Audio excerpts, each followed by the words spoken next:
എന്തുകൊണ്ടായിരിക്കും ജീവിതത്തിൽ ആഗ്രഹിക്കുന്ന കാര്യങ്ങൾ നടക്കാത്തത്? രാപ്പകൽ പണിയെടുക്കുന്നുണ്ട്, അല്ലെ? കഠിനാധ്വാനം ചെയ്യുന്നു, എത്രയോ സമയം ഇൻവെസ്റ്റ് ചെയ്യുന്നു, പക്ഷെ റിസൾട്ട് മാത്രം വരുന്നു.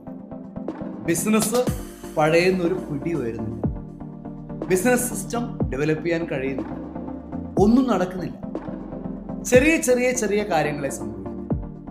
അതിന് കാരണം നമ്മുടെ ബ്രെയിൻ സെറ്റ് അഥവാ മൈൻഡ് സെറ്റ്. രണ്ട് തരത്തിലാണ് നമ്മുടെ ബ്രെയിൻ സെറ്റ് അല്ലെങ്കിൽ മൈൻഡ് സെറ്റ്.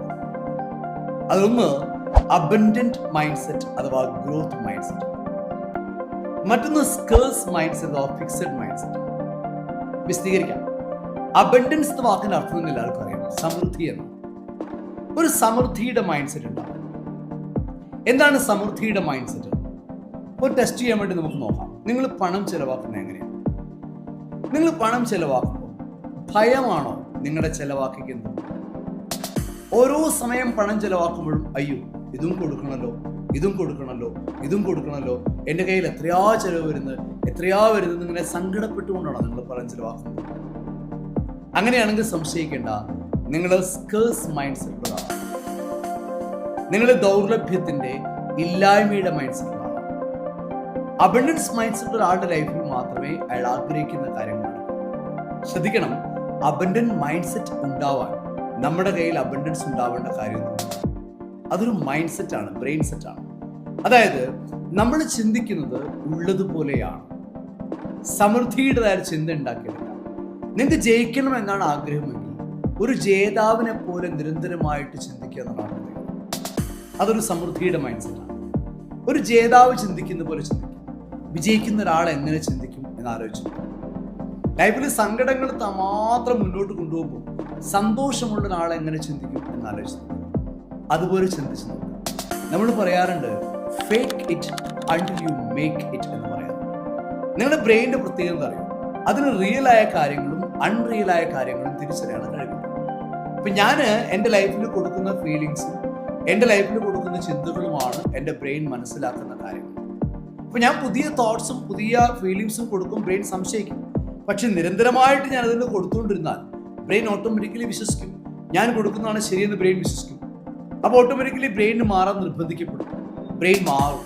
അങ്ങനെ മാറിക്കഴിഞ്ഞാൽ നമ്മുടെ ചിന്തയുടെ രീതി മാറും, നമ്മുടെ വൈബ്രേഷൻ മാറും, നമ്മൾ മറ്റുള്ളവർ ഇടപെടുന്ന രീതി മാറും, നമ്മുടെ കാര്യങ്ങളെ പെർസീവ് ചെയ്യുന്നതും നോക്കിക്കാണുന്നതും ഒക്കെ മാറും.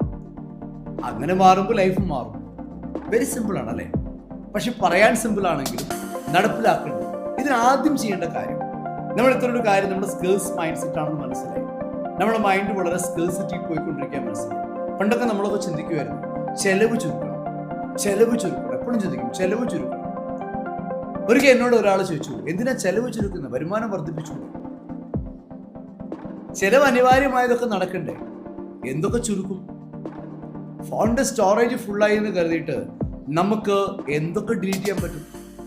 ചില ആവശ്യമുള്ള ആപ്പുകൾ അവിടെ വെക്കേണ്ടി വരില്ലേ? അത് ഒഴിവാക്കി ബാക്കിയല്ലേ ഡിലീറ്റ് ചെയ്യാൻ പറ്റും?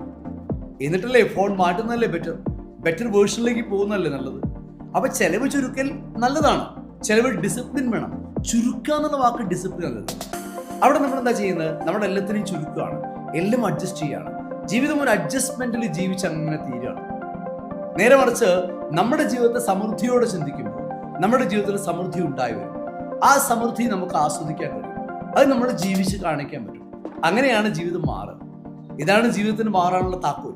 അപ്പൊ ഇനി നിങ്ങൾ ആഗ്രഹിച്ചോളൂ, ആഗ്രഹങ്ങൾ നടക്കും. ചെയ്യേണ്ടതാണ് നിങ്ങളുടെ ചിന്തകൾ നിരീക്ഷിക്കുക. അത് സ്കേഴ്സിറ്റിയുടെ ചിന്തകളാണോ സമൃദ്ധിയുടെ ചിന്തകളാണോ എന്ന് നിരീക്ഷിക്കുക. എന്നിട്ട് സ്കേഴ്സിറ്റിയുടെ ചിന്തയാണെങ്കിൽ സമൃദ്ധിയുടെ ചിന്തയെ നിങ്ങൾ ഫീൽ ചെയ്തുകൊണ്ട്, ഇമോഷണലി അനുഭവിച്ചുകൊണ്ട്, മനോഹരമായൊരു മാനസികാവസ്ഥ ഉണ്ടായിക്കൊണ്ട് നിരന്തരമായി റീഇൻഫോഴ്സ് ചെയ്തുകൊണ്ടിരിക്കുക. അത് ഓട്ടോമാറ്റിക്കലി നിങ്ങളുടെ ബ്രെയിനിൽ ഉറയ്ക്കും. അതാണ് വഴി, അത് മാത്രമാണ്.